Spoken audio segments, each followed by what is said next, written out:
syukur-syukur nanti P3 berhasil membangun komunikasi politik. Jika sampai wakilnya dari P3, maka kita akan mengulang sejarah. Ada semacam simbiosis mutualisme nantinya. Ya.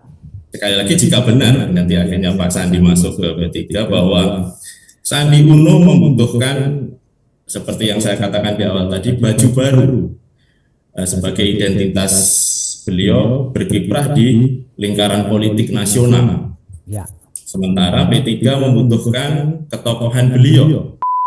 Nah, sekarang kita mencoba untuk membangun kembali penguatan ideologi kita, perkuat sekarang ini untuk menarik kembali yang kemarin itu masih mampir ke partai-partai lain, kemudian ditambah penguatan jaringan, penguatan struktur yang kami sudah berbasis, tidak hanya berbasis di tingkat ranting, bahkan sudah ada yang berbasis TPS, bahkan sudah ada beberapa bulan yang lalu DPC-DPC yang sudah menolak caleg karena sudah calegnya sudah terisi semua, tidak sampai kami mencari-cari caleg ke sana kemana. Berangkat dari fenomena ini, Jawa Timur sangat siap untuk menjadi lumbung suara P3 di tingkat nasional.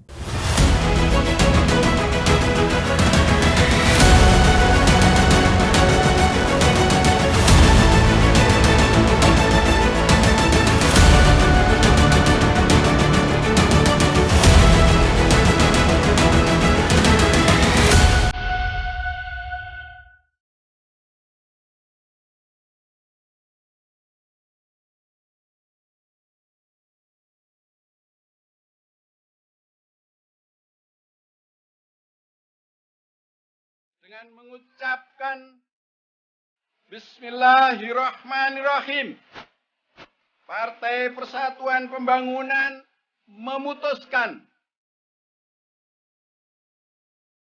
Bapak Haji Ganjar Pranowo SHMIP sebagai calon Presiden Republik Indonesia pada pemilihan umum Presiden Republik Indonesia tahun 2024 yang akan datang.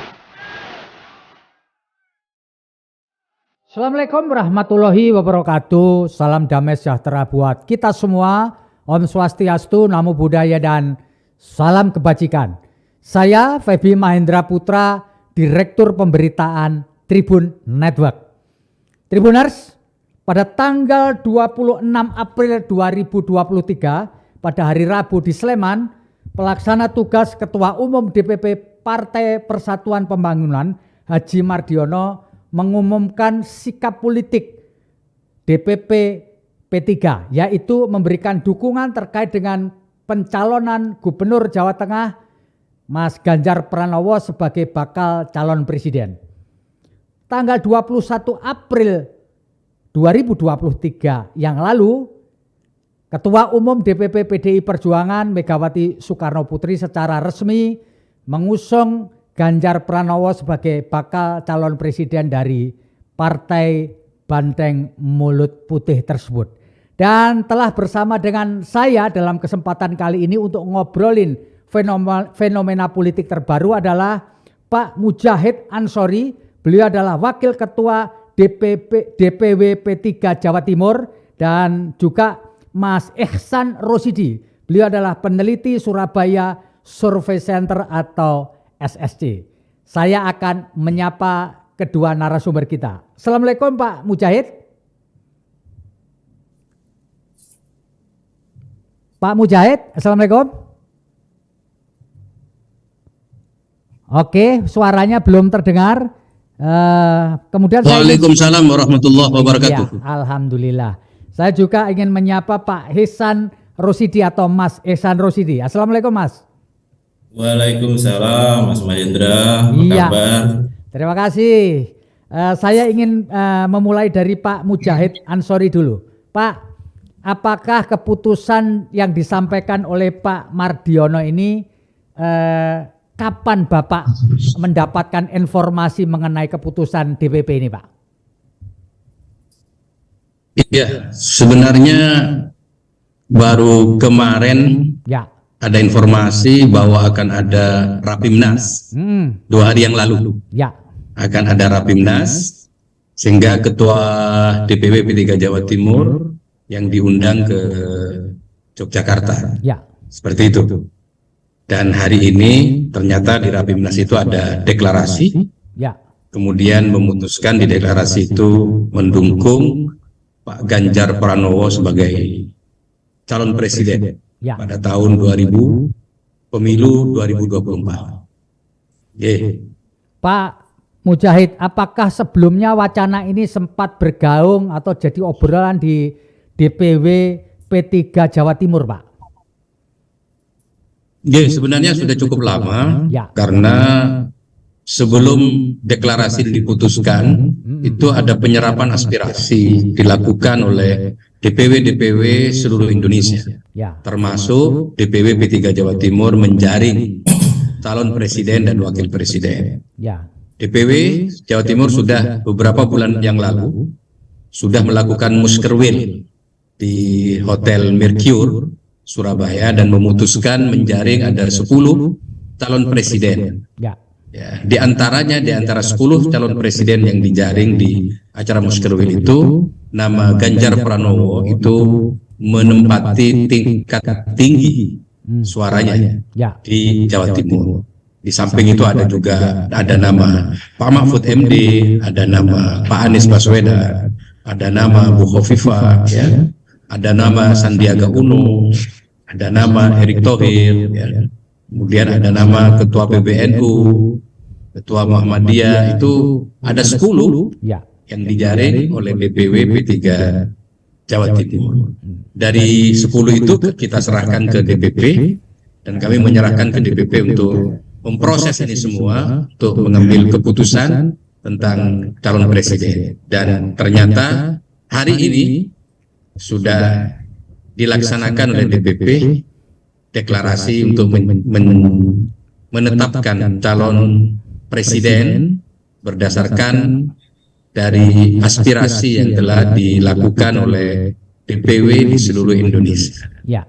Sehingga proses yang diambil oleh DPP ini saya kira bukan mendadak, ya, bukan, tapi melalui proses yang panjang dan pertimbangan-pertimbangan yang matang. Dengan mendukung Ganjar Pranowo ini, apakah akan membawa elektoral kepada P3 terutama di Jawa Timur, Pak?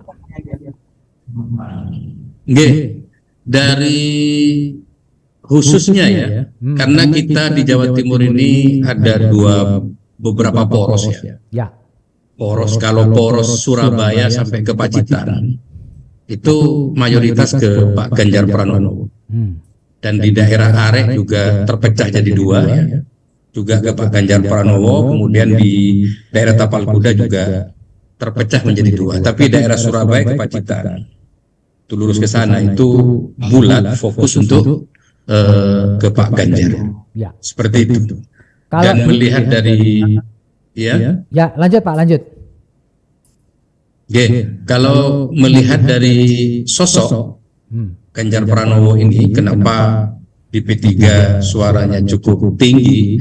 Karena di mata P3 Pak Ganjar Pranowo ini adalah sosok yang paling kecil resistensinya. Karena kenapa saya katakan paling kecil resistensinya? Karena beliau ini adalah orang sosok yang friendly lah. Jadi sosok yang santun, sosok yang sangat komunikatif dan tidak asing untuk di kalangan santri. Karena P3 ini adalah partai Islam, partai santri, dan beliau sudah tidak asing lagi karakter beliau di kalangan santri. Dan ini dibuktikan oleh Pak Ganjar kemarin di Jawa Tengah. Beliau menggandeng kader P3 untuk menjadi wakil gubernur di Jawa Tengah, Tats Yassin, yang notabene beliau adalah putra dari Kiai Haji Maimun Zubair. Jadi berangkat dari itu semua, sosok beliau yang tidak asing dan sangat akrab dengan keluarga santri, apalagi tadi juga disebutkan bahwa mertua beliau itu adalah ketua DPC P3 ya, di Purbalingga, sampai 5 periode dia menjadi anggota DPRD, anggota MPR, kemudian kakak iparnya juga anggota DPRD di Provinsi Jawa Tengah dari P3 dan nyambung sekali dengan orang-orang P3. Jadi bagi P3, Mas Ganjar ini adalah sosok yang cukup diterima lah di kalangan P3, sehingga buktinya di Jawa Timur itu di Muskerwil kemarin ya Ganjar teratas gitu ya. Apa dalam Muskerwil kemarin. Ya. Itu nggih. Ya, Pak Mujahid, ini juga selain tadi juga ada isu politik yang berkembang belakangan ini adalah masuknya Pak Sandiaga Salahuddin Uno di P3, Pak. Bagaimana DPW P3 Jawa Timur melihat fenomena politik ini, Pak? Ya, ini menarik sekali. Jadi munculnya Pak Sandiaga Uno ini bergabung di Partai Persatuan Pembangunan, karena juga Pak Sandiaga Uno ini orang yang merasa nyaman juga ya di rumah P3, sehingga beliau sering berkomunikasi dengan kita ke Jawa Timur, juga berkali-kali bertemu dengan P3 Jawa Timur, bahkan di Nasdem. Beliau merasa seperti ada di P3 itu seperti di rumah sendiri. Apalagi beliau itu adalah keturunan dari Kesultanan Gorontalo yang karakter kesantriannya cukup kuat. Jadi beliau ini tidak hanya seorang pengusaha dan politisi kaleng-kaleng. Jadi beliau ini orang hebat ya, dan sudah teruji secara politik. Ya, sehingga dan ke P3 ini merasa, dan sempat bahkan Pak Sandiaga Uno itu seandainya memenuhi ADART kemarin juga sempat termasuk salah satu orang yang dicalonkan untuk menjadi ketua DPP P3, tapi karena kemarin unsur-unsur itu belum tercapai dalam ADART, karena di ADART itu kan harus pernah menjadi kader, menjadi pengurus P3 baru boleh. Tapi Pak Sandiaga sempat muncul namanya untuk menjadi ketua DPP. Jadi lagi-lagi terkait dengan Sandiaga Uno, ini bukan sesuatu yang asing lah. Jadi beliau sangat sering melakukan kegiatan dengan teman-teman P3 dan merasa lebih nyaman lah ada di P3. Dan sekarang alhamdulillah beliau insya Allah sudah menjadi, insya Allah ya, saya juga sudah menjadi kader P3 ya. Secara resmi sudah keluar dari Gerindra, secara etika politik beliau sudah lakukan dengan baik, dan informasinya akan bergabung ke P3. Ya. Kalau memang ini betul, dan menurut saya ini insya Allah ya banyak betulnya, maka kami mengucapkan selamat datang ya, memberikan karpet merah lah kepada beliau ya untuk di P3. Ya. Insya Allah kehadiran beliau di P3 ini akan berdampak positif untuk juga elektabilitas P3. Iya, iya, iya. Mestinya diberi karpet hijau, Pak, bukan karpet merah ya, Pak. Oh iya, iya. Karpet hijau. Iya. Iya. Baik. Kalau sekarang saya hijau, ya, bergeser Pak Ihsan Rosidi atau Mas Ihsan Rosidi. Mas Ihsan, bagaimana Anda memandang keputusan yang disampaikan oleh P3 hanya berselang 5 hari setelah Ibu Megawati Soekarno Putri menyatakan bahwa PDI mencalonkan Ganjar Pranowo sebagai capres? Silakan Mas Ihsan. Baik, terima kasih Mas Mahendra. Pertama tentu saja saya ucapkan selamat kepada Pak Mujahid Ansori, Pak Yai, pada P3 mulai hari ini telah secara resmi memiliki capres ya, untuk mengikuti kontestasi Pilpres 2024 mendatang.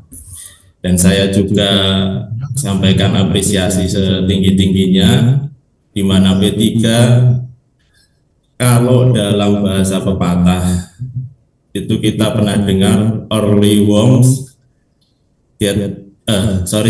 early birds get all worms. Jadi burung yang keluar lebih pagi atau lebih dulu akan mendapat ulat yang lebih banyak. Nah, saya pikir P3 pun demikian. Setelah 5 hari atau 6 hari yang lalu PDIP secara resmi mengumumkan pencalonan Bapak Ganjar Pranowo sebagai capres pada pemilu 2024 mendatang, lalu dengan percaya diri juga P3 mengumumkan hal yang sama. Saya kira ini kita perlu apresiasi yang setinggi-tingginya. Ini merupakan langkah yang tepat sekaligus percaya diri menurut saya. Artinya begini, keputusan ini saya kira diambil mendasarkan pada fakta logis bahwa Ganjar Pranowo adalah salah satu tokoh yang selama ini beredar dianggap layak sebagai salah satu capres pada 2024 nanti yang memiliki elektabilitas tertinggi dan konsisten selama setidaknya 2 tahun terakhir ini. Angka elektabilitas beliau trennya secara konsisten itu naik dan tinggi. Ya. Itu adalah fakta logis yang saya kira menjadi alasan utama baik P3 maupun PDIP sebelumnya dalam mencalonkan Pak Ganjar Pranowo. Sehingga dalam konteks praktek berdemokrasi, hal ini tentu saja sangat positif. Ya. Karena ini membuktikan bahwa atau ini menunjukkan bahwa P3 itu tidak abai dengan mayoritas keinginan publik atau apa yang menjadi keinginan publik yang tercermin pada berbagai hasil survei elektabilitas capres selama ini. Sehingga ya sekali lagi harus kita apresiasi, ini merupakan langkah yang tepat sekaligus strategis menurut saya, Mas. Mas Iksan, kecepatan P3 dalam mereaksi atau merespon kondisi politik terkini ini, apakah ada hubungan dengan masuknya Pak Sandiaga Salahuddin Uno ke P3 setelah beliau menyatakan secara resmi mengundurkan diri dari Partai Gerindra, Mas?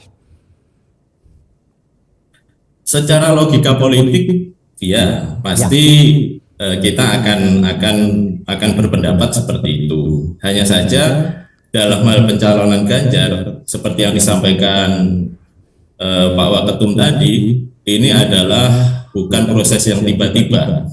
Ini adalah proses melalui pertimbangan dan perjalanan panjang sehingga menjadi keputusan hari ini.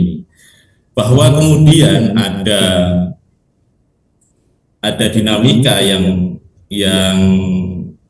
membawa Bapak Salahuddin Sandiaga Uno untuk masuk ke P3 itu adalah hal lain yang mungkin memperkuat atau memicu pengumuman ini lebih cepat dilaksanakan. Saya kira demikian, Mas. Ya, Pak Ihsan, kalau Anda melihat sebenarnya apa sih fenomena politik sehingga kemudian Pak Sandiaga melepaskan posisinya di Partai Gerindra lalu bergabung dengan P3 ini menurut Anda apa ini dibalik ini, Mas? Ya, kalau kita berkaca pada catatan perjalanan politik Sandi Uno, ya, bukan kali ini saja sebenarnya Pak Sandi Uno itu melepaskan posisi politik. Jadi sebelum pencalonan Pilpres bersama Prabowo Subianto tahun 2019, Sandi Uno juga melepaskan posisi politiknya di Gerindra, sehingga beliau maju sebagai wapres dari Prabowo Subianto itu bukan berasal dari Gerindra tapi dari calon independen. Nah, fenomena melepaskan posisi politik ini saya kira lumrah saja, karena ada kepentingan yang lebih besar untuk dijadikan tujuan. Jadi ini lumrah saja ketika baju yang lama sudah mulai terasa sempit atau terasa gerah atau sudah tidak cocok lagi. Saya kira lumrah saja kemudian seorang tokoh apalagi sebesar Sandi Uno yang rekam jejak politiknya seperti yang dikatakan Pak Waketum tadi bukan kaleng-kaleng, wajar saja kemudian berganti baju. Jadi bagi kami atau bagi publik itu tidaklah aneh. Jadi Iya. wajar-wajar saja, Mas. Oke. Sekarang saya mau bergeser kembali ke Pak Mujahid nih. Pak Mujahid, apakah P3 nantinya Pak Mujahid akan mendapatkan efek elektoral atau efek ekor jas terkait dengan dukungan P3 kepada Ganjar Pranowo, Pak? Saya kira itu pasti ya. Ya. Karena dalam politik itu tujuannya kita harus menang. Ya. Sehingga kami sudah menghitung kita mendukung Pak Ganjar Pranowo tentang terkait elektabilitas P3. Karena dengan politik amar ma'ruf nahi mungkar yang dimiliki oleh P3 itu akan bisa dilakukan politik amar ma'ruf nahi mungkar itu jika kita menang dalam politik. Karena dalam politik itu pilihannya cuma dua, menguasai atau dikuasai, mewarnai atau diwarnai, dan begitu. Jadi pemenang atau jadi pecundang. Sehingga kami nggak main-main melakukan proses deklarasi ini semuanya untuk menang. Dan kami juga berharap juga kan seperti itu kan, sedang melakukan komunikasi politik agar nanti cawapresnya itu bisa juga dari P3, dari kader P3. Dan seperti itu, sehingga kalau cawapresnya dari kader P3 maka semakin tinggi tingkat elektabilitas P3 akan sangat-sangat berpengaruh. Itu. Sehingga kayak sosok Sandiaga Uno ini adalah sosok yang menurut saya ya, Sandiaga Uno ini sosok yang 70% 30%. Nah, jadi 70% itu kekuatan dirinya, 30% itu kekuatan partai politik. Sehingga beliau betul katanya Pak Iksan tadi bahwa sosok seperti beliau ini ya cukup punya pengaruh kemana saja beliau akan berlabuh, di partai manapun akan mempengaruhi kepada elektabilitas partai. Syukur-syukur nanti P3 berhasil membangun komunikasi politik. Jika sampai wakilnya dari P3, maka kita akan mengulang sejarah. Pertama di zaman Orde Baru itu kita pernah ingat masalah Mega Bintang.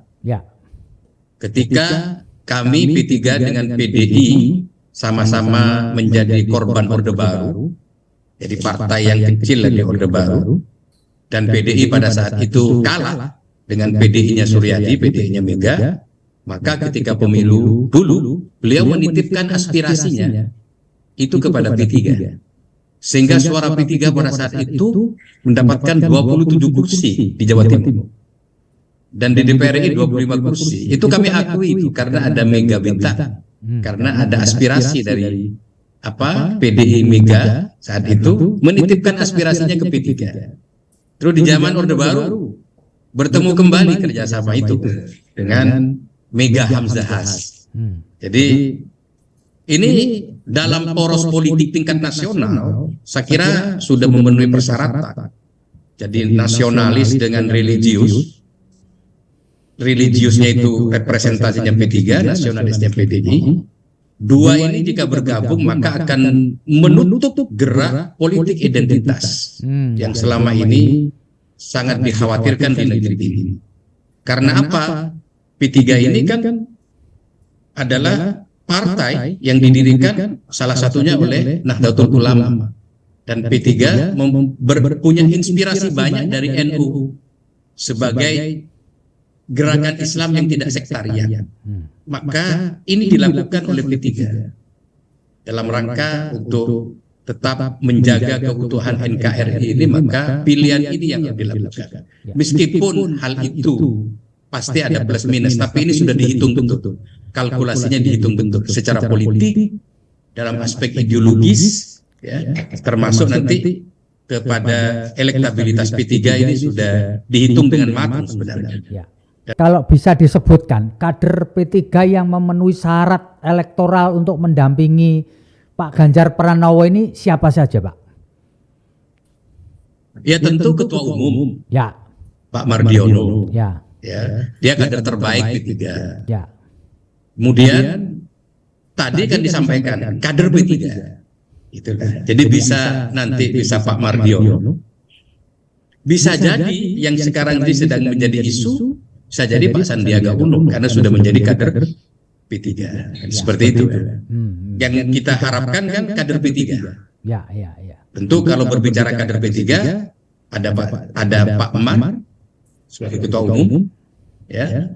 Kemudian ada kader baru ini kalau memang Pak Sandiaga Uno ini sudah betul-betul ke P3 ya, maka bisa saja punya potensi juga untuk dimunculkan lah dalam pertarungan capres dan wapres yang akan datang. Insya Allah seperti itu.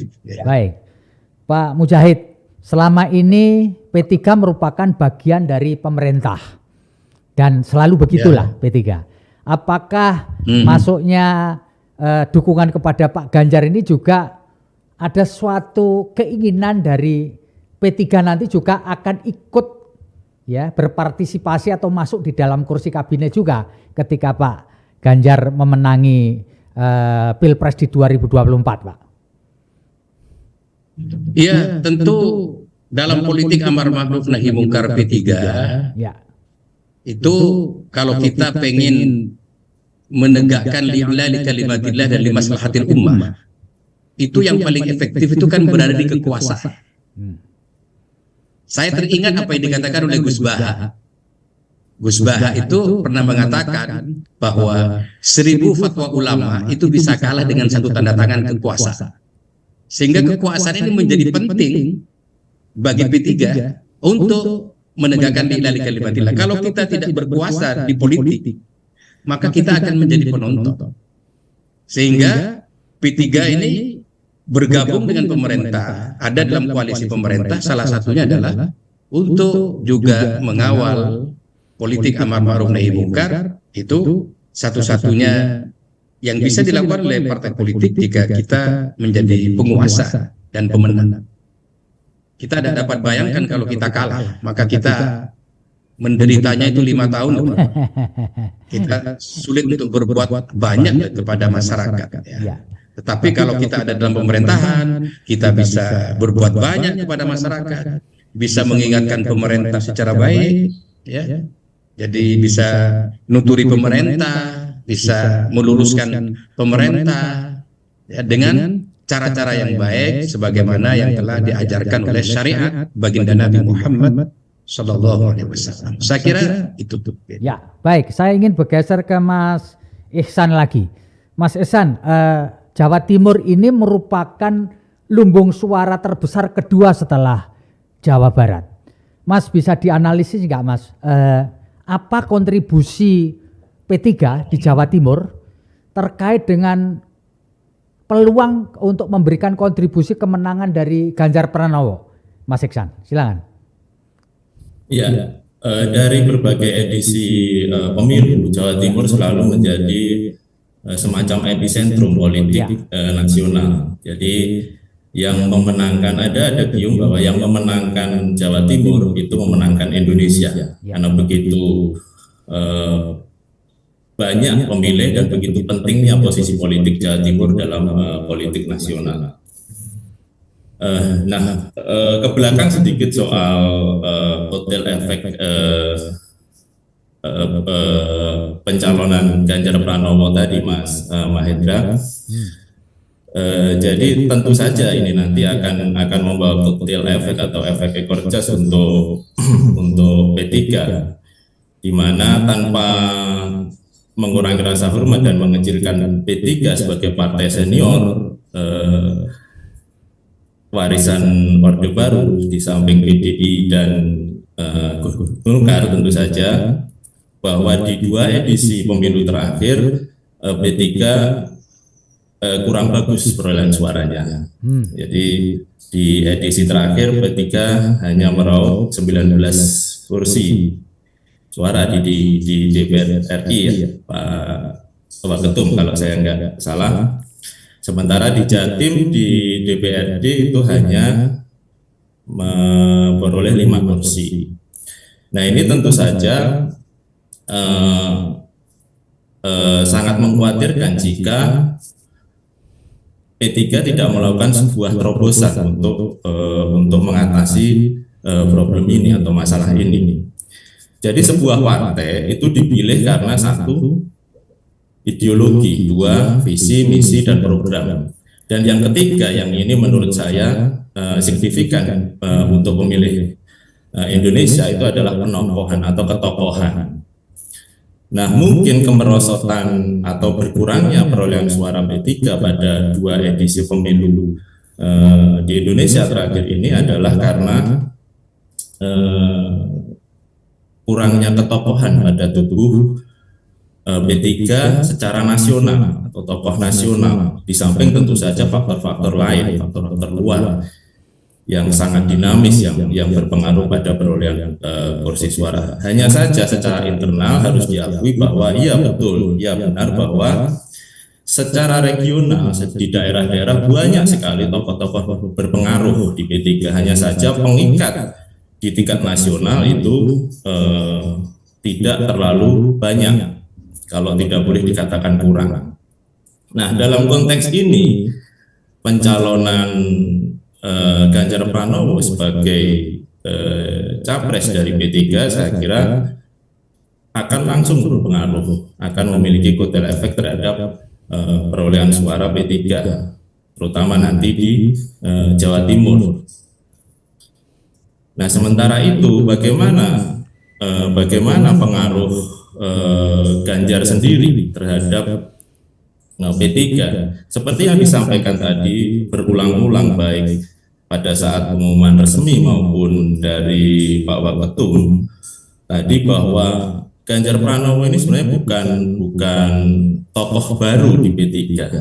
Jadi secara kesejarahan punya ikatan sejarah dengan P3, seperti yang dikatakan tadi bahwa bahkan sampai saat ini rumah mertua beliau itu masih dijadikan sebagai kantor DPC P3 Purbalingga. Artinya kembali lagi bahwa ia akan sangat berpengaruh karena asosiasi pemilih P3 di Jawa Timur itu tidak akan terlalu sulit untuk menerima Ganjar Pranowo sebagai bagian dari warga P3. Di samping seperti yang dikatakan Pak Waketum tadi bahwa resistensi Pak Ganjar Pranowo ini juga tidak terlalu besar atau boleh dikatakan hampir tidak ada dalam dunia politik nasional saat ini. Begitu Mas. Ya, Pak Ehsan, Mas Ehsan, ya, apakah masuknya Sandiaga Uno di P3 itu juga akan membawa efek elektoral, Mas, kepada P3 terutama di Jawa Timur lah? Baik masuknya Jawa Timur, Sandi Uno ke masuknya Sandi Uno ke P3, ya tentu saja akan membawa pengaruh yang signifikan terhadap jika benar ya nanti akhirnya Pak Sandi Uno masuk ke P3, tentu saja akan membawa pengaruh signifikan terhadap tingkat elektoral P3. Jadi ada semacam simbiosis mutualisme nantinya. ya, Sekali lagi jika benar nanti akhirnya Pak Sandi masuk ke P3, bahwa Sandi Uno membutuhkan seperti yang saya katakan di awal tadi, baju baru sebagai identitas beliau berkiprah di lingkaran politik nasional. ya. Sementara P3 membutuhkan ketokohan beliau di samping Pak Ganjar untuk mengerek elektabilitas P3 sebagai salah satu partai senior di Indonesia.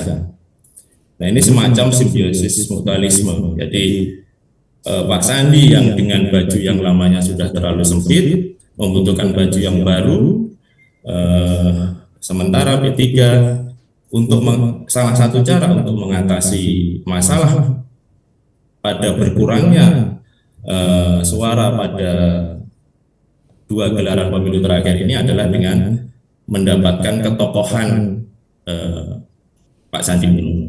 Ya. Sehingga ya ini adalah sebuah kerjasama yang klop lah saya kira dalam sebuah dinamika politik. Ya. Begitu Mas Ya. Mahendra. Kak, saya ingin kembali ke Pak Mujahid. Pak Mujahid, Pileg dan Pilpres tidak lama lagi. Sekarang ini April mau Mei dan kita akan pencoblosan pada 14 Februari 2024. Artinya sebenarnya tinggal beberapa bulan. Pak Mujahid, bisa dijelaskan nggak apa yang dilakukan dalam waktu yang sangat pendek ini buat P3 terutama di Jawa Timur untuk menambah elektoralnya, Pak? Silakan Pak Mujahid. Oke, jadi tentu penguatan ideologi. Ya. Kemudian P3 sudah berusaha semaksimal mungkin untuk melakukan penguatan struktur, penguatan jaringan. Ya. Kita lakukan dengan baik penguatan struktur, dan nanti kita untuk pemenangan P3 yang akan datang, kalau kemarin kita cuma berbasis caleg, tapi untuk yang akan datang kita mengubah orientasi untuk berbasis maksimalisasi suara partai. Untuk menuju ke sana, maka penguatan saksi inilah yang menjadi ujung tombak daripada P3.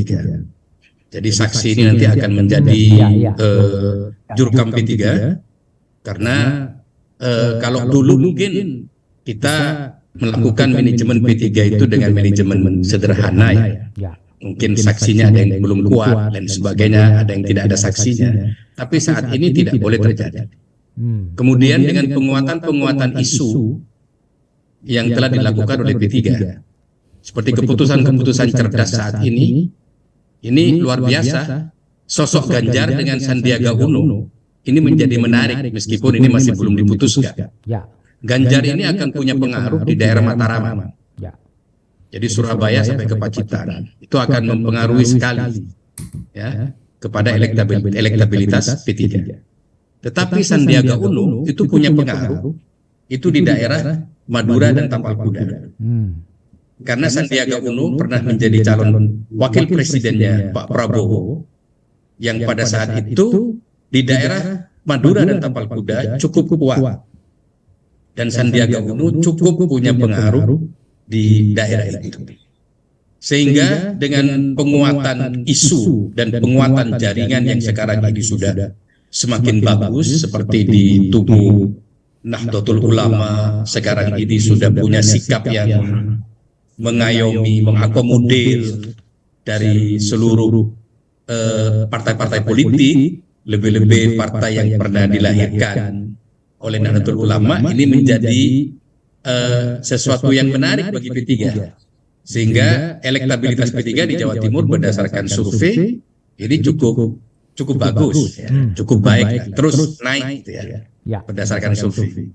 Sehingga saya punya keyakinan dengan penguatan jaringan yang kami lakukan, kemudian penguatan ideologi untuk menarik masa ideologi P3, karena P3 kemarin itu betul-betul kehilangan 5 juta suara ideologi P3. Jadi P3 pada tahun reformasi pertama di saat pendukung P3, pendiri P3 mendirikan partai masing-masing. Yang NU punya PKB, punya PKNU, punya PKU, kemudian ada PAN, kemudian ada PKS, kemudian ada PBB. Semuanya itu kan asalnya dari P3. Jadi semuanya adalah miliknya P3. Kemudian pilar ini mendirikan partai sendiri-sendiri, sehingga para pengamat mengatakan P3 akan gulung tikar. Tetapi apa yang terjadi pada tahun 2009, pada tahun reformasi pertama 1999, itu ternyata P3 tidak terpengaruh meskipun pilarnya sudah mendirikan partai sendiri-sendiri. P3 tetap menjadi 3 besar pemenang pemilu pada saat itu. Dan jumlahnya itu mencapai sekitar 13 jutaan ya. Jadi 13 juta waktu itu. Atau 11 juta lebih atau apa itu ya. Itu di ranking ketiga setelah PDI dan Golkar. Baru di tahun 2019 kemarin P3 terjun bebas. Ya, kita kemudian tinggal 6 juta lebih. Kita kehilangan 5 juta pemilih ideologis yang pada saat itu pendiri P3 itu mendirikan partai masing-masing seperti PKB, PKNU, kemudian ada PBB, PAN dan PKS yang notabene itu adalah dari P3. Tapi P3 punya pemilih tradisional, pemilih ideologis yang tidak bisa diganggu oleh pengaruh apa-apa. Lah ini hilang dari beberapa periode, dan yang paling tragis kemarin di tahun 2019 itu karena faktor pertama ya, faktor mungkin ya peta pemilihan pilihan presiden. Kemudian yang kedua karena kita punya musibah mendadak 1 bulan sebelum pemilu, ketua umum kami tersangkut kasus berhubungan dengan KPK. Itu betul-betul kemudian P3 ya terjun bebas pada saat itu. Tapi masih diselamatkan ya oleh Allah. Nah sekarang kita mencoba untuk membangun kembali penguatan ideologi kita, perkuat sekarang ini untuk menarik kembali yang kemarin itu masih mampir ke partai-partai lain, kemudian ditambah penguatan jaringan, penguatan struktur yang kami sudah berbasis, tidak hanya berbasis di tingkat ranting, bahkan sudah ada yang berbasis TPS, bahkan sudah ada beberapa bulan yang lalu DPC-DPC yang sudah menolak caleg karena calegnya sudah terisi semua, tidak sampai kami mencari-cari caleg ke sana kemana. Berangkat dari fenomena ini, Jawa Timur sangat siap untuk menjadi lumbung suara P3 di tingkat nasional. Dan memang Jawa Timur adalah salah satu daerah yang diandalkan oleh DPP untuk menjadi lumbung nasional dengan target 9 kursi, 8 sampai 9 kursi DPR RI, kemudian 11 kursi untuk DPRD provinsi. Dari 3 kursi DPR RI kemarin kita terjun bebas, kita targetkan 8 sampai 9 kursi untuk DPR RI dengan pertimbangan dinamika politik yang terjadi di setiap daerah. Baik ketika kami melakukan bedah dapil, bedah caleg, kami lakukan semua. Political marketing kami juga lakukan semuanya. Ya, political movement juga kami lakukan semuanya, sehingga kami optimis ini P3 di Jawa Timur akan menjadi lumbung suara nasional. Baik, Mas Iksan, sebagai seorang peneliti dan pengamat, menurut Anda pada 2024 ke depan itu yang akan tampil dalam kontestasi Pilpres itu berapa pasangan, Mas? 2, 3 atau 4, Mas? Ya, kalau bercermin dari perkembangan hingga hari ini, setidaknya akan ada 3 pasang calon. Pertama Pak Ganjar dengan siapapun nanti wakilnya, kedua Pak Prabowo dengan siapapun nanti wakilnya, dan ketiga adalah Anies Baswedan dengan siapapun nanti wakilnya. Hanya saja mungkin saja karena dinamika politik nanti bisa mengerucut menjadi 2 pasang calon, atau justru malah lebih menjadi 4 pasang calon. Karena begitu banyaknya putra-putra terbaik bangsa ini yang secara politik, secara kapabilitas dan integritas itu layak dan pantas menjadi calon presiden atau wakil presiden. Sehingga ya dalam konteks demokrasi kami beranggapan bahwa semakin banyak calon itu justru semakin bagus. Jadi jangan kalau bisa jangan hanya 2 pasang calon. Jadi semakin banyak calon akan semakin bagus. Artinya nanti siapapun pemenangnya itu adalah betul-betul merupakan pilihan terbaik dari sekian pasang calon yang terbaik juga. Mas, jadi, kalau Anda prediksi Mas, kalau itu nanti 2 calon gitu, kira-kira kalau head on gitu siapa lawan siapa, Mas? Kan tadi disebutkan ada kemungkinan 2 calon gitu kan. Kalau 2 calon, menurut Anda ini head onnya antara siapa sama siapa, Mas? Iya, seperti banyak diyakini oleh publik dan pengamat juga bahwa pemilu nanti, Pilpres nanti pada akhirnya akan berujung pada head to head antara Pak Ganjar dengan Pak Anies Baswedan. Tapi ya only heaven knows bagaimana nanti selanjutnya. Ya masih banyak kemungkinan yang akan terjadi karena ya dinamika politik sangat tinggi bahkan berkaca pada pemilu yang lalu itu hingga detik-detik terakhir itu bisa berubah, bisa sangat jauh berbeda dengan apa yang kita perkirakan. Ya. Jadi peta politik atau konfigurasi politik itu hitungannya detik demi detik gitu ya, Mas Iksan ya? Iya, saya kira begitu, Mas.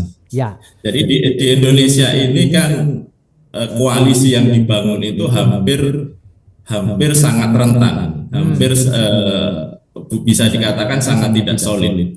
Jadi seperti halnya P3 yang sebelumnya sudah bergabung dengan koalisi yang disebut sebagai KIB, koalisi Indonesia Bersatu. Indonesia Bersatu.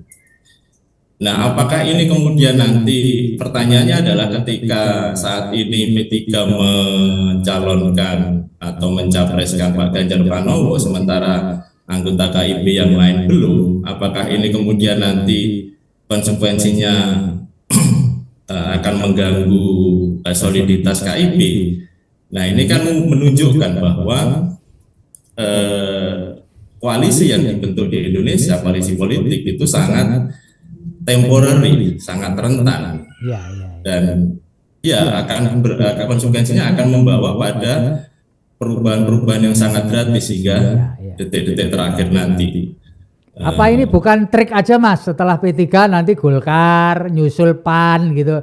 Soal bisa jadi seperti itu. Jadi sekali lagi kan ikatan ini belum solid, belum final, dan masih sangat cair. Bisa jadi setelah ini nanti kemudian PAN yang melakukan deklarasi, kemudian Golkar dan yang lain-lain.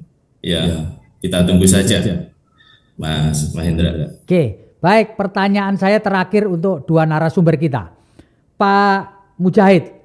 Apakah endorsement atau dukungan Presiden Jokowi akan membawa pengaruh elektoral enggak, Pak, kepada para calon presiden ini, Pak? Kalau menurut saya punya pengaruh signifikan. Oh, gitu ya. Ya, karena sosok Jokowi juga sosok yang menurut saya cukup diterima oleh masyarakat di Indonesia dan hampir mirip sebenarnya dengan Pak Ganjar ya. Jadi sosoknya itu ya. Jadi sosok Pak Jokowi. Apalagi beliau saat ini sedang menjadi presiden ya, sedang menjadi penguasa, dan penguasa yang menurut saya cukup berprestasi. Ya. Jadi lebih-lebih di luar ya. Di kesan Pak Jokowi ini cukup bagus. Ya. Sehingga saya kira tidak terlepas, saya kira pengaruh Pak Jokowi juga akan berpengaruh menurut saya ke siapa yang akan menjadi calon presiden yang akan datang. Ya. Jadi siapa yang didukung oleh Pak Jokowi lebih cenderung kemana, saya kira itu punya pengaruh. Ya. Dan pengaruhnya cukup signifikan juga. Ya. Baik, kalau Pak Iksan bagaimana pendapatnya Pak Iksan? Apakah endorsement Jokowi ini akan punya pengaruh elektoral yang signifikan, Mas? Ya, saya kira siapapun akan sepakat bahwa endorsement Pak Jokowi terhadap Ganjar Pranowo ini akan membawa dampak elektoral yang sangat kuat kepada Ganjar Pranowo dan siapapun lah nanti yang akan di endorsement selanjutnya oleh Pak Jokowi untuk wakil presiden misalnya. Ya. Hal ini karena ya secara fakta politik saat ini Pak Jokowi adalah tokoh politik yang sangat kuat di negeri ini, di samping beliau sebagai presiden yang secara faktual adalah presiden dari partai politik terbesar di negeri ini sekaligus memiliki relawan-relawan yang sangat kuat, sangat banyak dan terstruktur, masif terstruktur sampai ke tingkat-tingkat daerah. Ya saya kira akan sangat kuat pengaruhnya terhadap Pak Ganjar. Ya, baik. Terima kasih Pak Mujahid Ansori terkait dengan ngobrol kita dalam kesempatan kali ini dan waktunya. Demikian pula terima kasih pada Mas Ihsan Rusidi, peneliti Surabaya Survey Center alias SSC.